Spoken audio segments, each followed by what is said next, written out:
Love of Life by Jack London. This out of all will remain, they have lived and have tossed, so much of the game will be gain, though the gold of the dice has been lost. They limped painfully down the bank, and once the foremost of the two men staggered among the rough-strewn rocks. They were tired and weak, and their faces had the drawn expression of patience which comes of hardship long endured. They were heavily burdened with blanket packs which were strapped to their shoulders. Head straps, passing across the forehead, helped support these packs. Each man carried a rifle.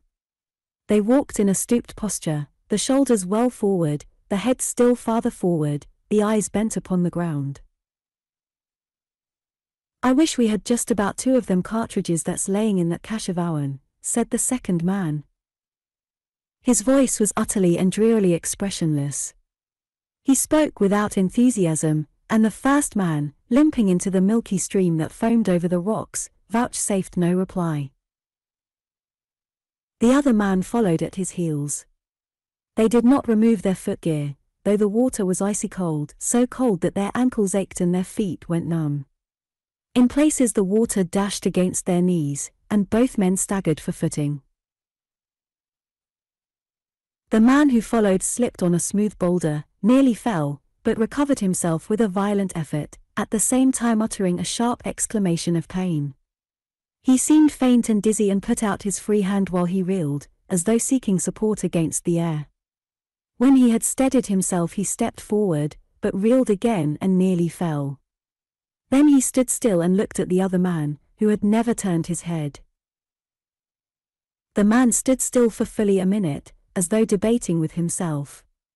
Then he called out, "I say, Bill, I've sprained my ankle."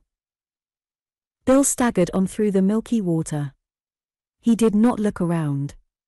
The man watched him go, and though his face was expressionless as ever, his eyes were like the eyes of a wounded deer. The other man limped up the farther bank and continued straight on without looking back. The man in the stream watched him. His lips trembled a little, so that the rough thatch of brown hair which covered them was visibly agitated. His tongue even strayed out to moisten them. "Bill," he cried out.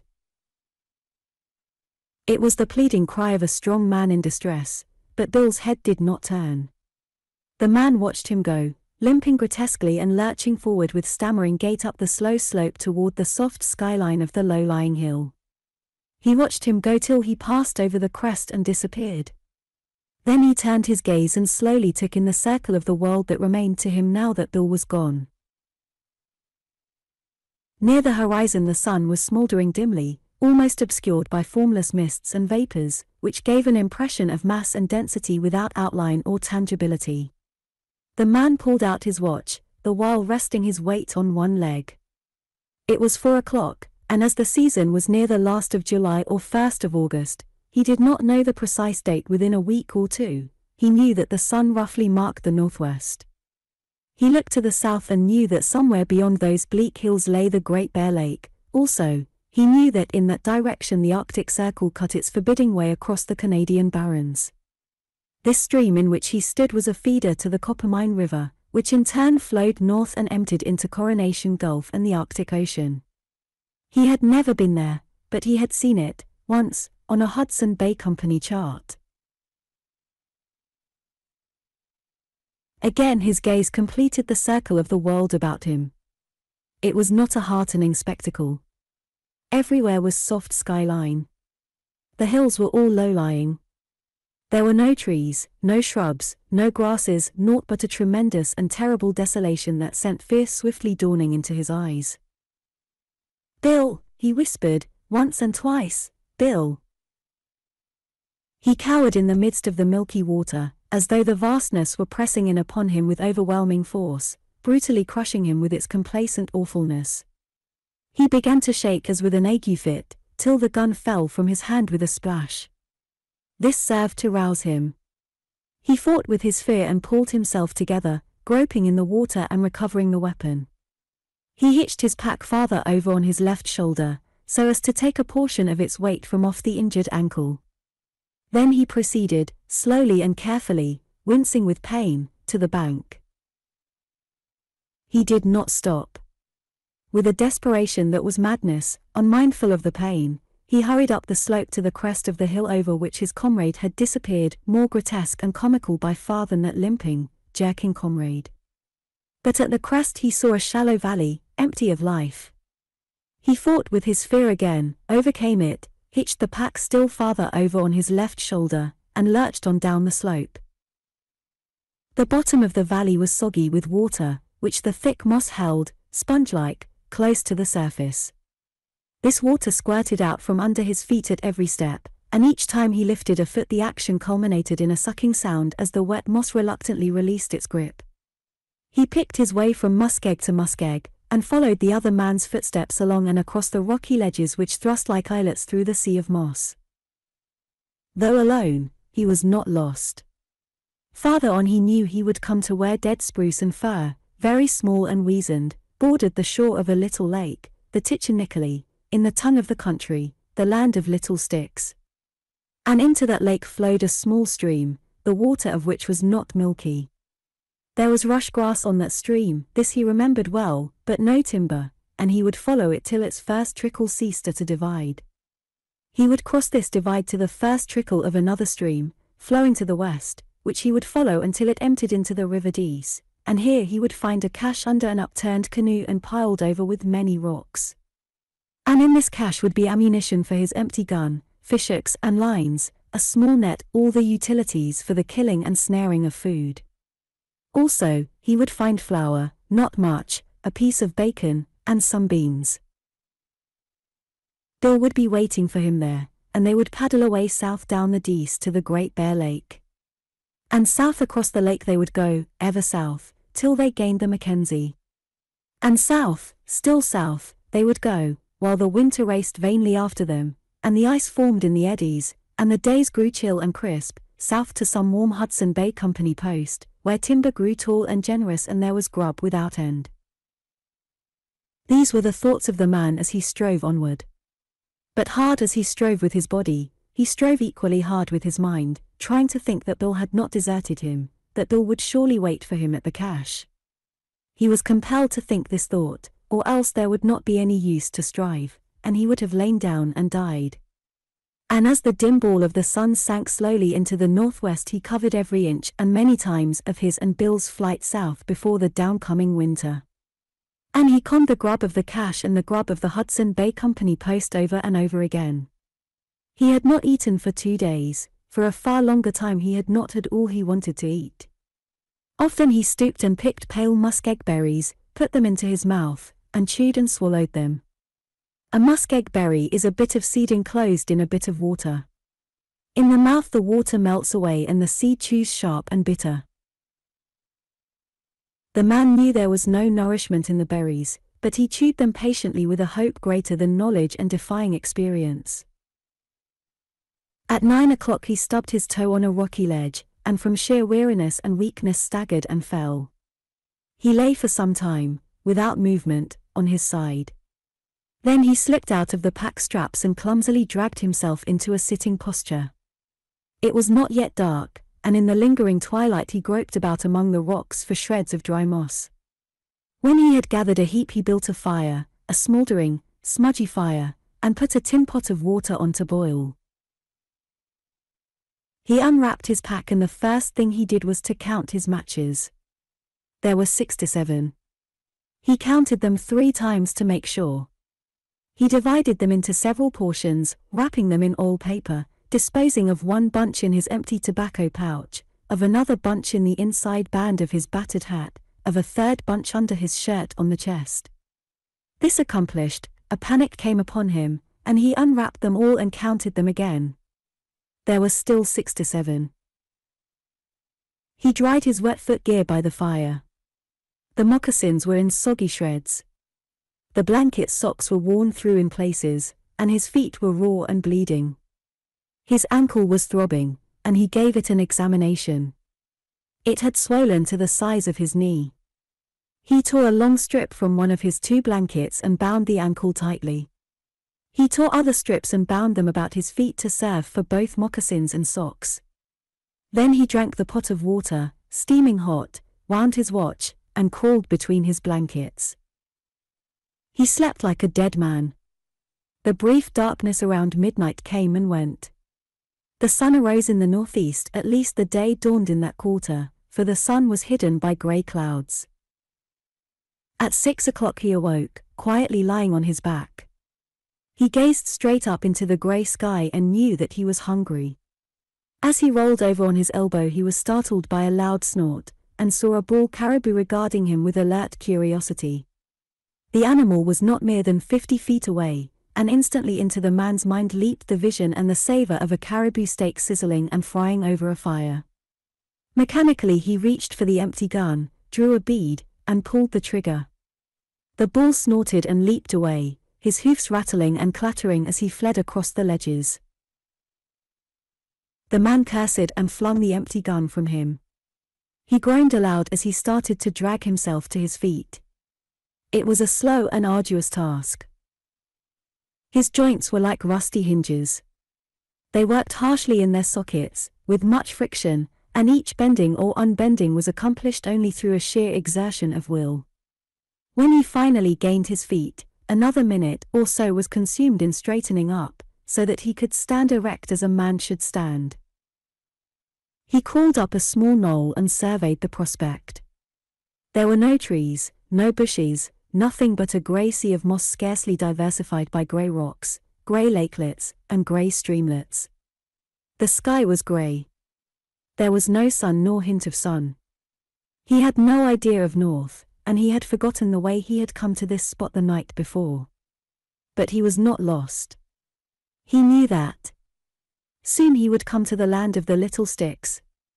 He felt that it lay off to the left somewhere, not far, possibly just over the next low hill. He went back to put his pack into shape for traveling. He assured himself of the existence of his 3 separate parcels of matches, though he did not stop to count them. But he did linger, debating, over a squat moose-hide sack. It was not large. He could hide it under his 2 hands. He knew that it weighed 15 pounds, as much as all the rest of the pack, and it worried him.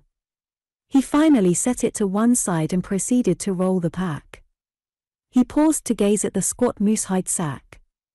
He picked it up hastily with a defiant glance about him, as though the desolation were trying to rob him of it, and when he rose to his feet to stagger on into the day, it was included in the pack on his back. He bore away to the left, stopping now and again to eat muskeg berries. His ankle had stiffened, his limp was more pronounced, but the pain of it was as nothing compared with the pain of his stomach. The hunger pangs were sharp. They gnawed and gnawed until he could not keep his mind steady on the course he must pursue to gain the land of little sticks. The muskeg berries did not allay this gnawing, while they made his tongue and the roof of his mouth sore with their irritating bite. He came upon a valley where rock ptarmigan rose on whirring wings from the ledges and muskegs. Kerr, kerr, kerr was the cry they made. He threw stones at them, but could not hit them. He placed his pack on the ground and stalked them as a cat stalks a sparrow. The sharp rocks cut through his pants legs till his knees left a trail of blood, but the hurt was lost in the hurt of his hunger. He squirmed over the wet moss, saturating his clothes and chilling his body, but he was not aware of it, so great was his fever for food. And always the ptarmigan rose, whirring, before him, till their kerr, kerr, kerr became a mock to him, and he cursed them and cried aloud at them with their own cry. Once he called upon one that must have been asleep. He did not see it till it shot up in his face from its rocky nook. He made a clutch as startled as was the rise of the ptarmigan, and there remained in his hand 3 tail feathers. As he watched its flight he hated it, as though it had done him some terrible wrong. Then he returned and shouldered his pack. As the day wore along he came into valleys or swales where game was more plentiful. A band of caribou passed by, 20 and odd animals, tantalizingly within rifle range. He felt a wild desire to run after them, a certitude that he could run them down. A black fox came toward him, carrying a ptarmigan in his mouth. The man shouted. It was a fearful cry, but the fox, leaping away in fright, did not drop the ptarmigan. Late in the afternoon he followed a stream, milky with lime, which ran through sparse patches of rush grass. Grasping these rushes firmly near the root, he pulled up what resembled a young onion sprout no larger than a shingle nail. It was tender, and his teeth sank into it with a crunch that promised deliciously of food. But its fibers were tough. It was composed of stringy filaments saturated with water, like the berries, and devoid of nourishment. He threw off his pack and went into the rush grass on hands and knees, crunching and munching, like some bovine creature.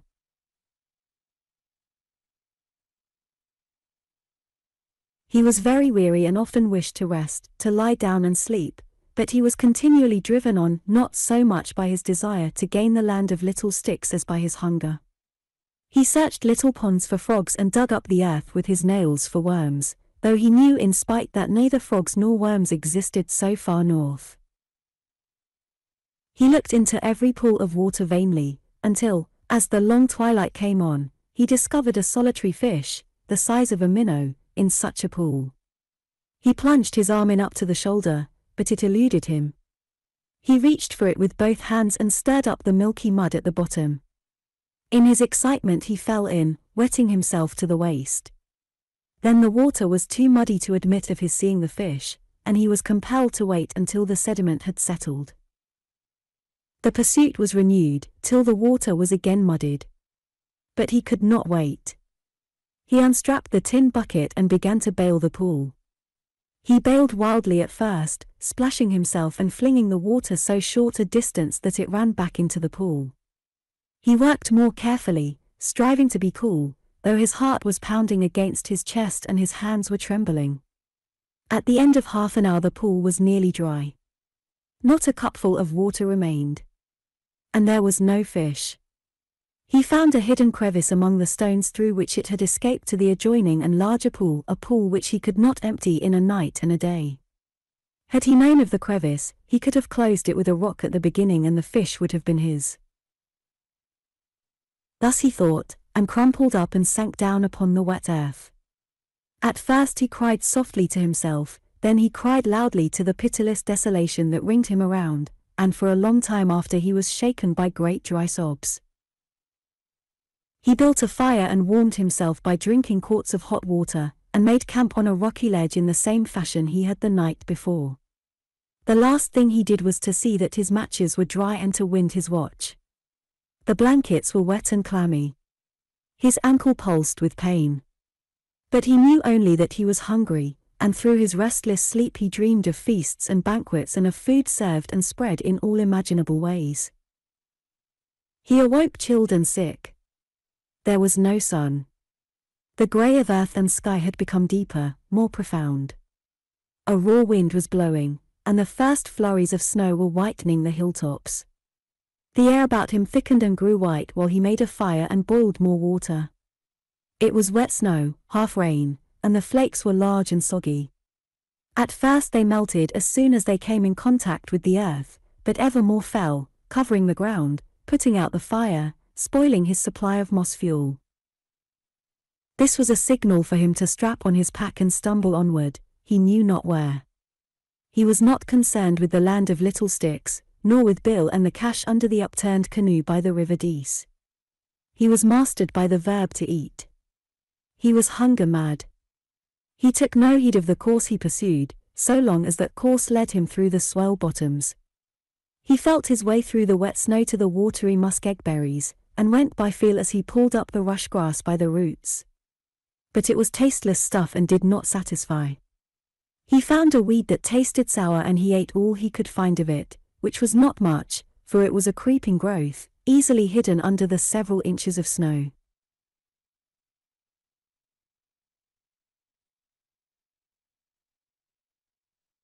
He had no fire that night, nor hot water, and crawled under his blanket to sleep the broken hunger sleep. The snow turned into a cold rain. He awakened many times to feel it falling on his upturned face. Day came, a grey day and no sun. It had ceased raining. The keenness of his hunger had departed. Sensibility, as far as concerned the yearning for food, had been exhausted. There was a dull, heavy ache in his stomach, but it did not bother him so much. He was more rational, and once more he was chiefly interested in the land of little sticks and the cache by the river Dees. He ripped the remnant of one of his blankets into strips and bound his bleeding feet. Also, he re-cinched the injured ankle and prepared himself for a day of travel. When he came to his pack, he paused long over the squat moose-hide sack, but in the end it went with him. The snow had melted under the rain, and only the hilltops showed white. The sun came out, and he succeeded in locating the points of the compass, though he knew now that he was lost. Perhaps, in his previous day's wanderings, he had edged away too far to the left. He now bore off to the right to counteract the possible deviation from his true course. Though the hunger pangs were no longer so exquisite, he realized that he was weak. He was compelled to pause for frequent rests, when he attacked the muskeg berries and rush grass patches. His tongue felt dry and large, as though covered with a fine hairy growth, and it tasted bitter in his mouth. His heart gave him a great deal of trouble. When he had traveled a few minutes it would begin a remorseless thump, thump, thump, and then leap up and away in a painful flutter of beats that choked him and made him go faint and dizzy. In the middle of the day he found 2 minnows in a large pool. It was impossible to bail it, but he was calmer now and managed to catch them in his tin bucket. They were no longer than his little finger, but he was not particularly hungry. The dull ache in his stomach had been growing duller and fainter. It seemed almost that his stomach was dozing.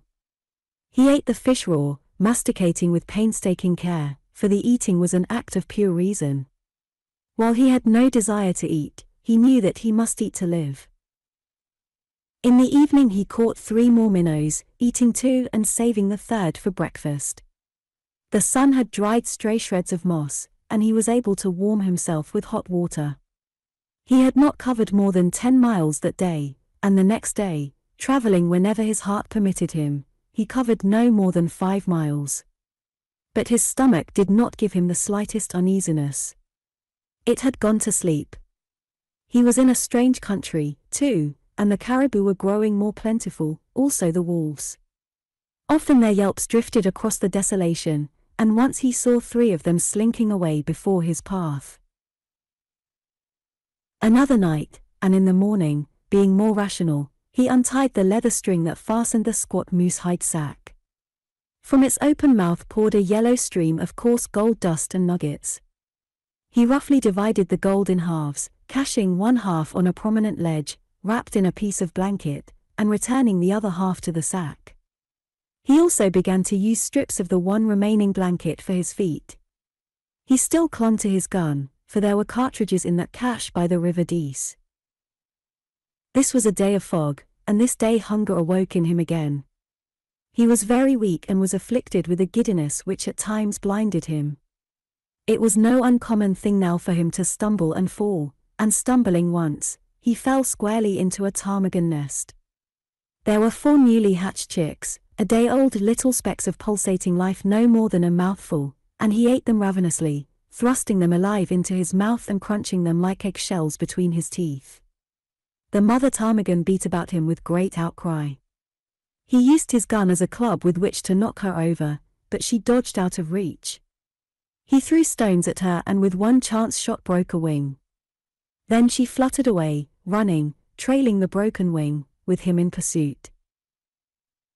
The little chicks had no more than whetted his appetite. He hopped and bobbed clumsily along on his injured ankle, throwing stones and screaming hoarsely at times, at other times hopping and bobbing silently along, picking himself up grimly and patiently when he fell, or rubbing his eyes with his hand when the giddiness threatened to overpower him. The chase led him across swampy ground in the bottom of the valley, and he came upon footprints in the soggy moss. They were not his own, he could see that. They must be Bill's. But he could not stop, for the mother ptarmigan was running on. He would catch her first, then he would return and investigate. He exhausted the mother ptarmigan, but he exhausted himself. She lay panting on her side. He lay panting on his side, a dozen feet away, unable to crawl to her.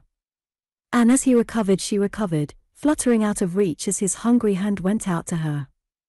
The chase was resumed. Night settled down and she escaped. He stumbled from weakness and pitched head foremost on his face, cutting his cheek, his pack upon his back. He did not move for a long while, then he rolled over on his side, wound his watch, and lay there until morning. Another day of fog. Half of his last blanket had gone into foot wrappings.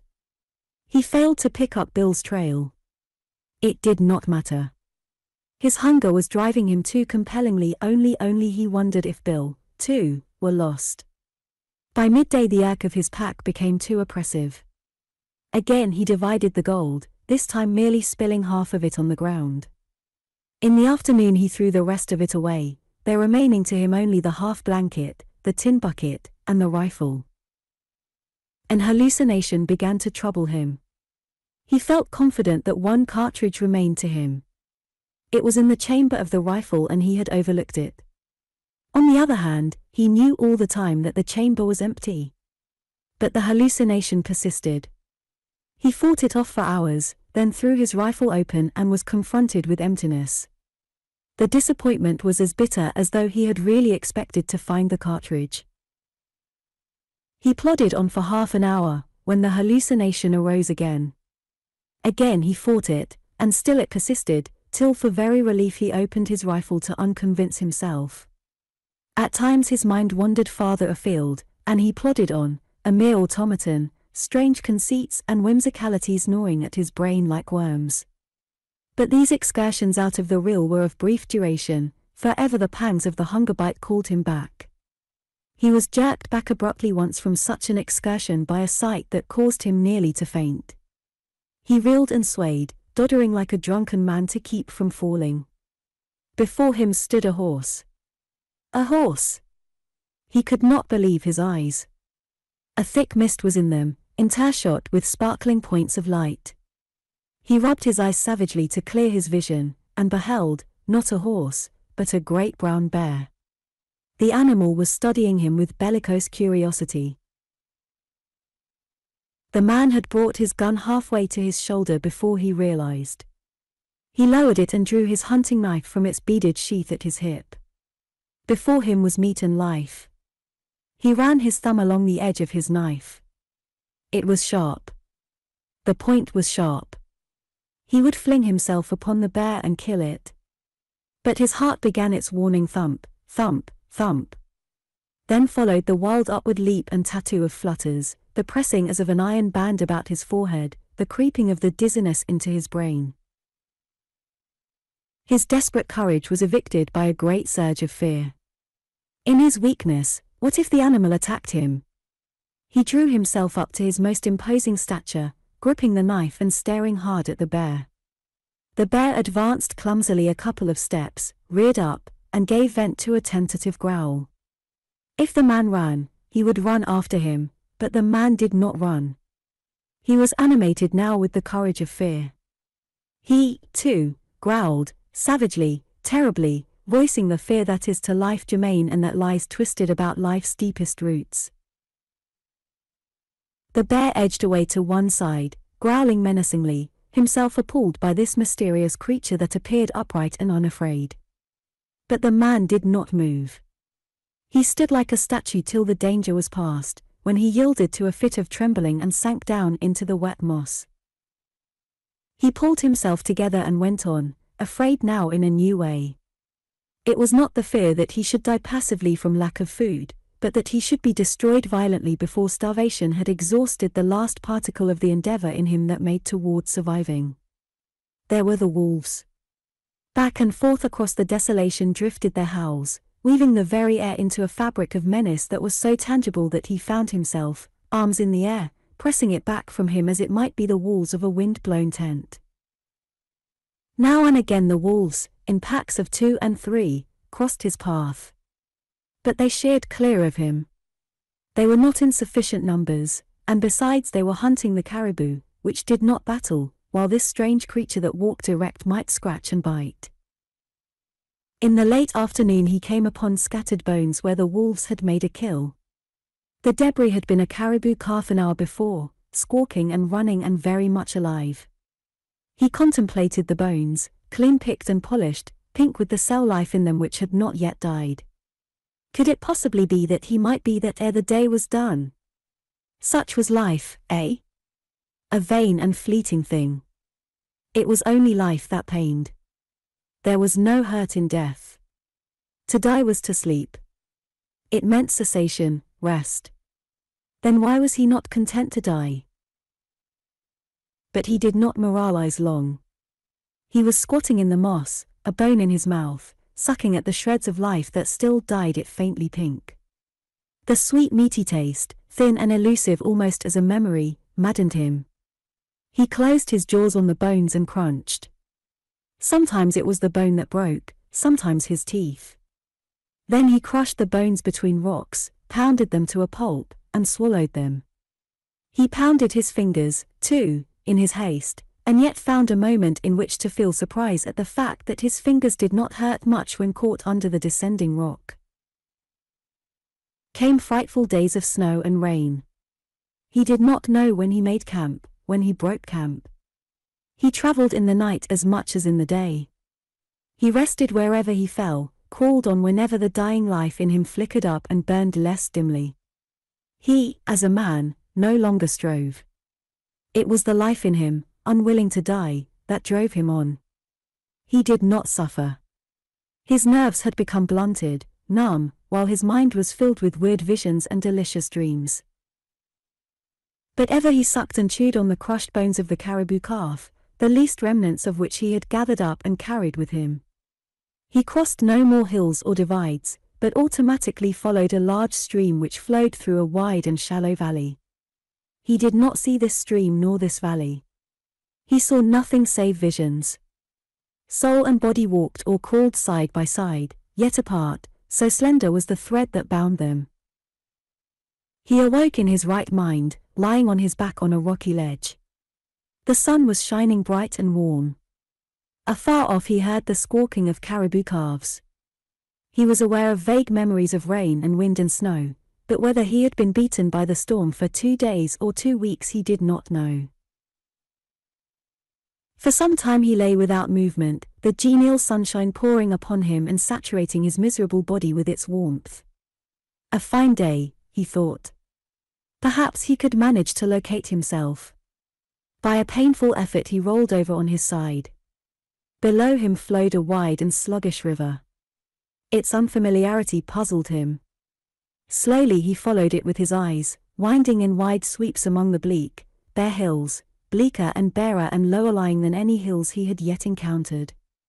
Slowly, deliberately, without excitement or more than the most casual interest, he followed the course of the strange stream toward the skyline and saw it emptying into a bright and shining sea.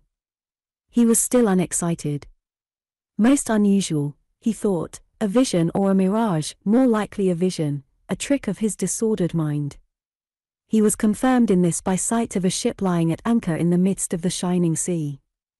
He closed his eyes for a while, then opened them. Strange how the vision persisted. Yet not strange.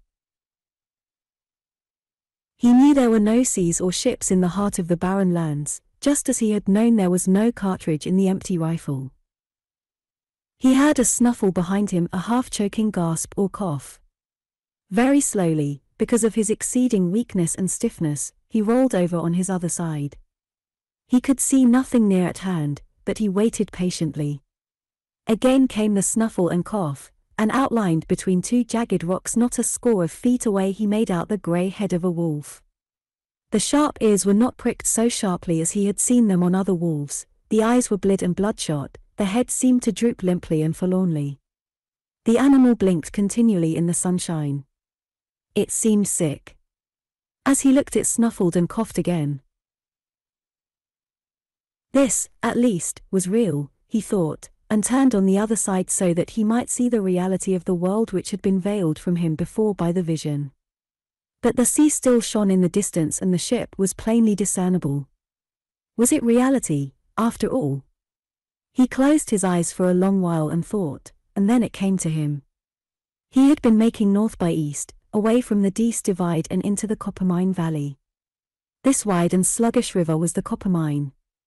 That shining sea was the Arctic Ocean. That ship was a whaler, strayed east, far east, from the mouth of the Mackenzie, and it was lying at anchor in Coronation Gulf. He remembered the Hudson Bay Company chart he had seen long ago, and it was all clear and reasonable to him. He sat up and turned his attention to immediate affairs. He had worn through the blanket wrappings, and his feet were shapeless lumps of raw meat. His last blanket was gone. Rifle and knife were both missing. He had lost his hat somewhere, with the bunch of matches in the band, but the matches against his chest were safe and dry inside the tobacco pouch and oil paper. He looked at his watch. It marked 11 o'clock and was still running. Evidently he had kept it wound. He was calm and collected. Though extremely weak, he had no sensation of pain. He was not hungry. The thought of food was not even pleasant to him, and whatever he did was done by his reason alone. He ripped off his pants legs to the knees and bound them about his feet. Somehow he had succeeded in retaining the tin bucket. He would have some hot water before he began what he foresaw was to be a terrible journey to the ship. His movements were slow. He shook as with a palsy. When he started to collect dry moss, he found he could not rise to his feet. He tried again and again, then contented himself with crawling about on hands and knees. Once he crawled near to the sick wolf. The animal dragged itself reluctantly out of his way, licking its chops with a tongue which seemed hardly to have the strength to curl. The man noticed that the tongue was not the customary healthy red. It was a yellowish-brown and seemed coated with a rough and half-dry mucus.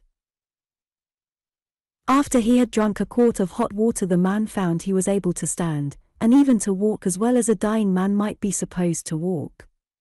Every minute or so he was compelled to rest. His steps were feeble and uncertain, just as the wolves that trailed him were feeble and uncertain, and that night, when the shining sea was blotted out by blackness, he knew he was nearer to it by no more than 4 miles. Throughout the night he heard the cough of the sick wolf, and now and then the squawking of the caribou calves. There was life all around him, but it was strong life, very much alive and well, and he knew the sick wolf clung to the sick man's trail in the hope that the man would die first. In the morning, on opening his eyes, he beheld it regarding him with a wistful and hungry stare. It stood crouched, with tail between its legs, like a miserable and woebegone dog.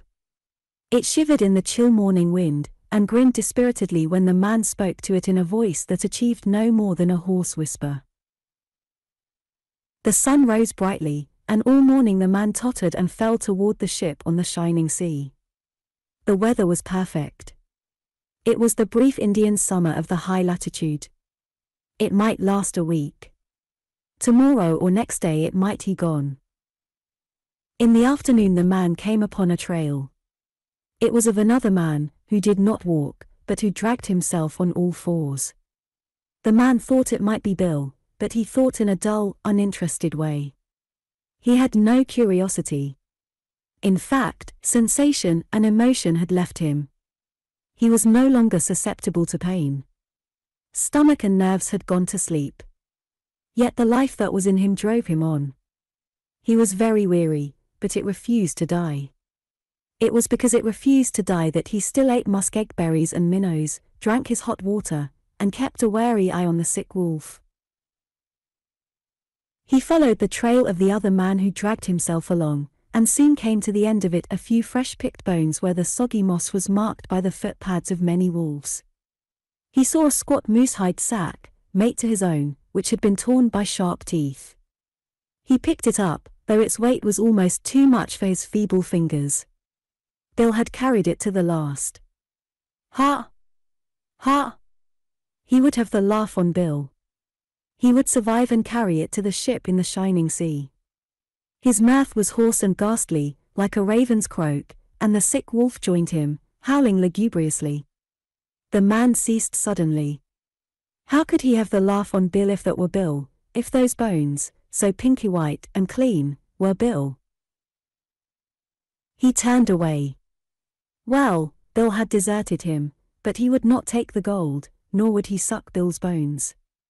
Bill would have, though, had it been the other way around, he mused as he staggered on. He came to a pool of water. Stooping over in quest of minnows, he jerked his head back as though he had been stung. He had caught sight of his reflected face. So horrible was it that sensibility awoke long enough to be shocked. There were 3 minnows in the pool, which was too large to drain, and after several ineffectual attempts to catch them in the tin bucket he forbore. He was afraid, because of his great weakness, that he might fall in and drown. It was for this reason that he did not trust himself to the river astride one of the many drift logs which lined its sand spits. That day he decreased the distance between him and the ship by 3 miles, the next day by 2, for he was crawling now as Bill had crawled, and the end of the 5th day found the ship still 7 miles away and him unable to make even a mile a day. Still the Indian summer held on, and he continued to crawl and faint, turn and turn about, and ever the sick wolf coughed and wheezed at his heels. His knees had become raw meat like his feet, and though he padded them with the shirt from his back it was a red track he left behind him on the moss and stones. Once, glancing back, he saw the wolf licking hungrily his bleeding trail, and he saw sharply what his own end might be unless he could get the wolf. Then began as grim a tragedy of existence as was ever played, a sick man that crawled, a sick wolf that limped, 2 creatures dragging their dying carcasses across the desolation and hunting each other's lives. Had it been a werewolf, it would not have mattered so much to the man, but the thought of going to feed the maw of that loathsome and all but dead thing was repugnant to him. He was finicky. His mind had begun to wander again, and to be perplexed by hallucinations, while his lucid intervals grew rarer and shorter. He was awakened once from a faint by a wheeze close in his ear. The wolf leaped lamely back, losing its footing and falling in its weakness. It was ludicrous, but he was not amused. Nor was he even afraid. He was too far gone for that. But his mind was for the moment clear, and he lay and considered. The ship was no more than 4 miles away. He could see it quite distinctly when he rubbed the mists out of his eyes, and he could see the white sail of a small boat cutting the water of the shining sea. But he could never crawl those 4 miles. He knew that, and was very calm in the knowledge. He knew that he could not crawl half a mile. And yet he wanted to live. It was unreasonable that he should die after all he had undergone. Fate asked too much of him. And, dying, he declined to die. It was stark madness, perhaps, but in the very grip of death he defied death and refused to die. He closed his eyes and composed himself with infinite precaution. He steeled himself to keep above the suffocating languor that lapped like a rising tide through all the wells of his being. It was very like a sea, this deadly languor, that rose and drowned his consciousness bit by bit. Sometimes he was all but submerged, swimming through oblivion with a faltering stroke, and again, by some strange alchemy of soul, he would find another shred of will and strike out more strongly. Without movement he lay on his back, and he could hear, slowly drawing near and nearer, the wheezing intake and output of the sick wolf's breath. It drew closer, ever closer, through an infinitude of time, and he did not move. It was at his ear. The harsh dry tongue grated like sandpaper against his cheek. His hands shot out, or at least he willed them to shoot out. The fingers were curved like talons, but they closed on empty air. Swiftness and certitude require strength, and the man had not this strength. The patience of the wolf was terrible. The man's patience was no less terrible. For half a day he lay motionless, fighting off unconsciousness and waiting for the thing that was to feed upon him and upon which he wished to feed.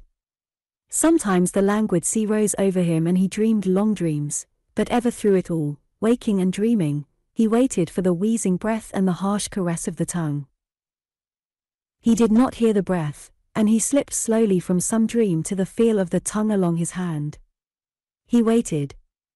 The fangs pressed softly, the pressure increased, the wolf was exerting its last strength in an effort to sink teeth in the food for which it had waited so long. But the man had waited long, and the lacerated hand closed on the jaw. Slowly, while the wolf struggled feebly and the hand clutched feebly, the other hand crept across to a grip. 5 minutes later the whole weight of the man's body was on top of the wolf. The hands had not sufficient strength to choke the wolf, but the face of the man was pressed close to the throat of the wolf and the mouth of the man was full of hair. At the end of half an hour the man was aware of a warm trickle in his throat. It was not pleasant. It was like molten lead being forced into his stomach, and it was forced by his will alone. Later the man rolled over on his back and slept. There were some members of a scientific expedition on the whale ship Bedford. From the deck they remarked a strange object on the shore. It was moving down the beach toward the water. They were unable to classify it, and, being scientific men, they climbed into the whale boat alongside and went ashore to see. And they saw something that was alive but which could hardly be called a man. It was blind, unconscious. It squirmed along the ground like some monstrous worm. Most of its efforts were ineffectual, but it was persistent, and it writhed and twisted and went ahead perhaps a score of feet an hour. 3 weeks afterward the man lay in a bunk on the whale ship Bedford, and with tears streaming down his wasted cheeks told who he was and what he had undergone. He also babbled incoherently of his mother, of sunny Southern California, and a home among the orange groves and flowers. The days were not many after that when he sat at table with the scientific men and ship's officers. He gloated over the spectacle of so much food, watching it anxiously as it went into the mouths of others. With the disappearance of each mouthful an expression of deep regret came into his eyes. He was quite sane, yet he hated those men at mealtime. He was haunted by a fear that the food would not last. He inquired of the cook, the cabin boy, the captain, concerning the food stores. They reassured him countless times, but he could not believe them, and pried cunningly about the lazarette to see with his own eyes. It was noticed that the man was getting fat. He grew stouter with each day. The scientific men shook their heads and theorized. They limited the man at his meals, but still his girth increased and he swelled prodigiously under his shirt. The sailors grinned. They knew. And when the scientific men set a watch on the man, they knew too. They saw him slouch forward after breakfast, and, like a mendicant, with outstretched palm, accost a sailor. The sailor grinned and passed him a fragment of sea biscuit. He clutched it avariciously, looked at it as a miser looks at gold, and thrust it into his shirt bosom. Similar were the donations from other grinning sailors. The scientific men were discreet. They let him alone. But they privily examined his bunk. It was lined with hardtack, the mattress was stuffed with hardtack, every nook and cranny was filled with hardtack. Yet he was sane. He was taking precautions against another possible famine, that was all. He would recover from it, the scientific men said, and he did, ere the Bedford's anchor rumbled down in San Francisco Bay.